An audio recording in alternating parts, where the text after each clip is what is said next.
sustantivo y básico, el empoderamiento del ciudadano común y corriente, del hombre de a pie, del hombre de la calle, de nosotros que estamos muchas veces limitados y que no hay nadie que hable por nosotros.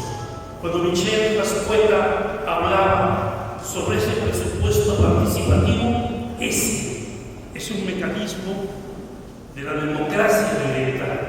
Nos permite a nosotros estar presentes en la manera cómo se manejan los dineros públicos. Los dineros públicos son de nadie, porque son de todos y también son de nosotros. Por eso cito un tema que, a pesar de que hemos pasado por encima de él, es importante hoy día considerarlo y no puedo sustraer de citarlo: la corrupción. Y cuando se habla de la corrupción, se está hablando de la violación flagrante de los derechos humanos, porque están utilizando fondos públicos que también son nuestros y que son de todos, y porque cuando se falta en las licitaciones a este tema, lo que están violando es un derecho, que es el derecho a la igualdad ante la ley. Estos son los mecanismos de la democracia directa.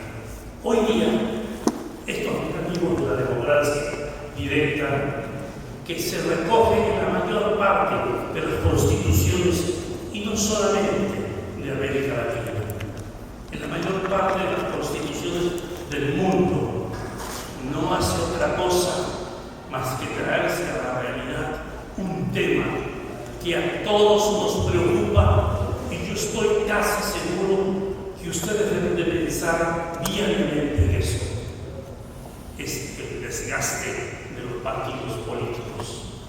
Yo estoy seguro que ustedes deben de pensar: ¿y por quién votamos en 2016? No tenemos un candidato, porque ya no buscamos a alguien que encarne una ideología, no buscamos a alguien que encarne una bandera política, estamos buscando a una persona que encarne la honradez.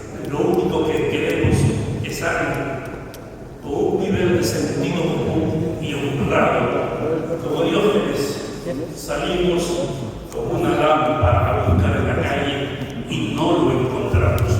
No hay, pero evidentemente tiene que haberlo. Muchos de ustedes, creo que Michel, Manuel Bernal, son profesores. Yo soy un viejo profesor, un profesor que debe tener 53 años de ser profesor. Y le digo hasta ahora a los estudiantes: ingresen, hay que interesarse en la política. Ingresen en la política, no le permitan a los corruptos que ellos ingresen a buscar sus propios fondos para sus propios intereses, porque ustedes no han tenido el valor de entrar en la política. Ese es el principio básico y elemental de la democracia.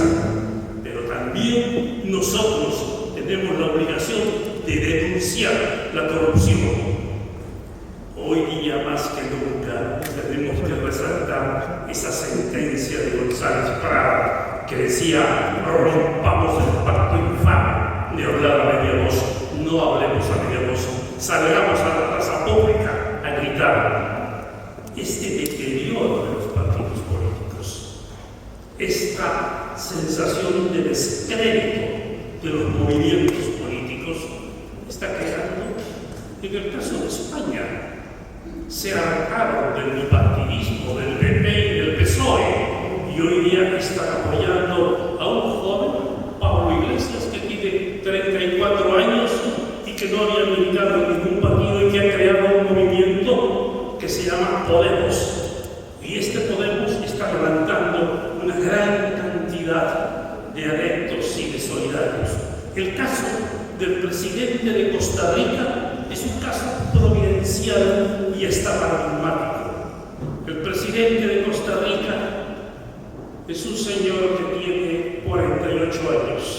Y lo digo porque ha sido mi alumno, porque yo fui profesor en Costa 35 años y durante mucho tiempo, cerca de 10 años. Y este joven era un estudiante. Y este joven terminó de estudiar ciencia política y este joven fue profesor de ciencia política y enseñaba lo que estamos conversando ahora. Les estoy hablando de hace 8 meses. Y un día se le acerca un estudiante y le dice: ¿usted puede firmar este documento que es de adhesión? Y él dijo: firmo cualquier documento de adhesión política con tal que no sea de los partidos tradicionales. Y ella le puso un documento para que lo firme. Cuando él lo vio, dijo: pero usted está loca, aquí está presentando a un candidato que soy yo, ¿cómo se le ocurre? Mi padre es policía, mi padre es un hombre con limitados presupuestos, mi madre es una mujer que lava la ropa para la familia, pero yo no tengo dinero. Israel es un país de muy difícil manejo político, porque es un país muy cerrado y muy hermético por múltiples razones, hasta por razones de seguridad. Inclusive el embajador de Israel ha dicho, hablaba así con Argentina en su presentación, y ellos salieron hace 2 años o 3 años con unas pancartas que rompían el esquema. La pancarta se leía muy claramente y decía: no son los árabes nuestros enemigos, son los políticos y los banqueros.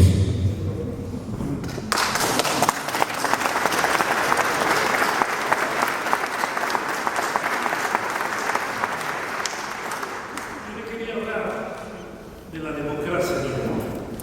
Les quería hablar de la democracia directa, pero es tan acartonado el tema, de recursos tan estrictos, de recursos jurídicos, de hablar del artículo 2 de la Constitución o del artículo 37, que era preferible hablar y conversar de estos temas, porque son los temas que hoy día embargan nuestra atención. Nosotros estamos en un momento de inflexión política. Ninguno de ustedes recuerda cuando en 1926 hay una inflexión en el Perú.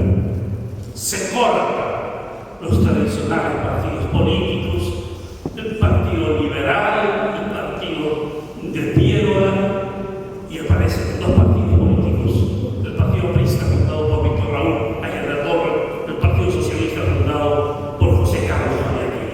Y estos 2 partidos, perseguidos originalmente, cambian el Perú. Si alguno de ellos hubiera tomado el gobierno en los años 40 o en los años 50, otros serían definitivamente, y otros serían los líderes que comandarían tal vez la herencia de estos 2 partidos, y el Perú, sin lugar a dudas, hubiera tenido una dimensión diferente y singular. La historia no nos lo permitió. No nos lo permitió la historia porque algunos se visten de la historia y con ese vestido de la historia quieren conducir al país diciendo que ellos son los prohombres a los cuales los ha designado la historia. Ustedes son la historia. Ustedes son los que designan a esos prohombres. Nosotros tenemos que poner la mayor fuerza, tenemos que poner el mayor ahínco en saber elegir a estos personajes. A estos personajes.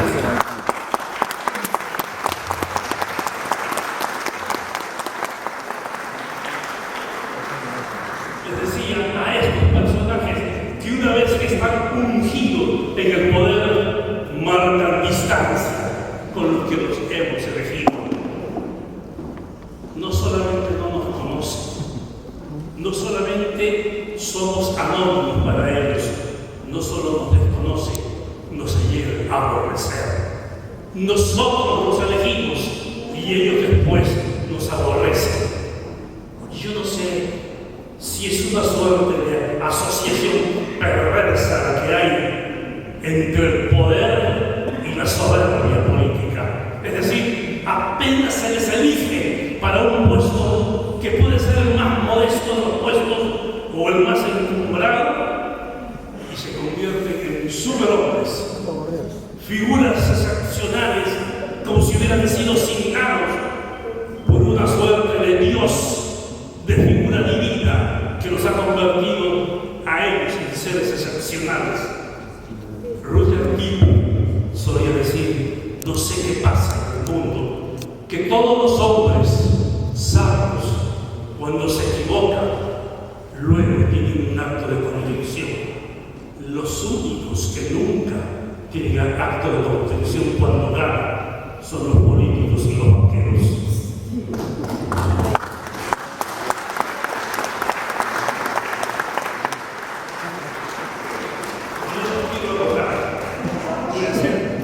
Simplemente voy a terminar esto porque yo sé que ustedes están agotados así.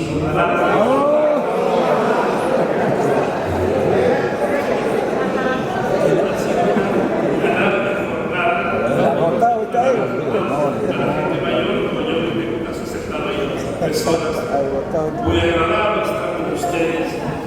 En la próxima oportunidad que ojalá tengan la posibilidad de invitarme y tengan la oportunidad yo también de estar con ustedes, porque estaré muy feliz y muy contento y en el próximo taller.